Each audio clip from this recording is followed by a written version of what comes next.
Hi guys, ఈ రోజు చిన్న పని మీద మన ఖానాపూర్ అయితే వచ్చినాం. ఇగో పని అయిపోయినాక రెస్టారెంట్ కి వచ్చి ఇక బిర్యానీ తింటున్నాం. పాపం మా చెల్లె ఎట్లా అయిపోయింది ఎండకు. దయచేసి ఎండలో అయితే తిరగకండి. ఖానాపూర్ లో కన్న సత్తన్న అనే అంకుల్ ని కలిసి ఇన్స్టాలో తన షాప్ ను ఎక్స్ప్లెయిన్ చేస్తూ యూత్ కి మంచి మోటివేషన్ ఇస్తాడు అన్న.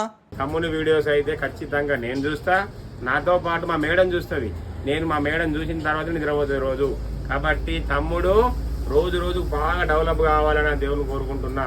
మన తెలంగాణ నుంచి అందరు స్టార్లు కావాలి, ఖచ్చితంగా ఎవరు కష్టపడి వాళ్ళు స్టార్ కావాలని కోరుకుంటున్నా. తమ్ముడు ఈరోజు మా షాప్ విజిట్ చేయడం జరిగింది. కాబట్టి ఫ్రెండ్స్, ఈ తమ్ముని ఛానల్ను అందరూ సబ్స్క్రైబ్ చేసుకోగలరని మనవి. అందరూ కూడా మంచి సపోర్ట్ ఇస్తున్నారు, చాలా అంటే చాలా థ్యాంక్స్. ఇంటికి వెళ్ళే రూట్ లో పాండవపూర్ లో మా పెద్దమ్మ వాళ్ళ ఇంటికి ఆగిన నన్ను గుర్తుపట్టి కొందరు పిల్లలు వచ్చారు. మన వీడియోల గురించి ఎట్లా చెప్తుంది చూడండి. పాప ఎవరు స్వరూప పెడుతుందా?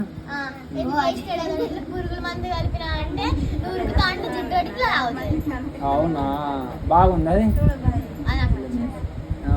Okay, thank you.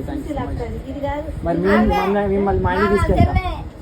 ఎందుకు అంటే ప్రతి ఒక్కరు చెప్తారు మీరు వీడియో, సో అందుకే మేము తీసుకెళ్దాం అనుకుంటున్నాం. నేను ఎక్కడికి వెళ్ళినా చిన్నపిల్లలు సాయన్న సాయన్న గుర్తుపడతారు. ఆ మూమెంట్ ఎందుకో చాలా అంటే చాలా బాగా అనిపిస్తుంది నాకు. నేను ఒకప్పుడు ఎవరైనా సెలబ్రిటీలు వస్తే ఫోటోలు దిగటోని, అలాంటిది నేను ఎక్కడికి వెళ్ళినా నాతోటి ఫోటోలు దిగుతున్నారు, సెల్ఫీలు తీసుకుంటున్నారు. అదంతా కూడా మీరు ఇచ్చిన దయనే. సోషల్ మీడియాలో ఒక వ్యక్తి మంచి సక్సెస్ కావాలన్నా, కింద పడిపోవాలన్నా దానికి కారణం వ్యూవర్సే. Thank you so much. మీ వల్ల నేను ఇక్కడ ఉన్నా. Okay, bye bye. మళ్ళీ వచ్చే వీడియోలో మళ్ళీ వెళ్దాం.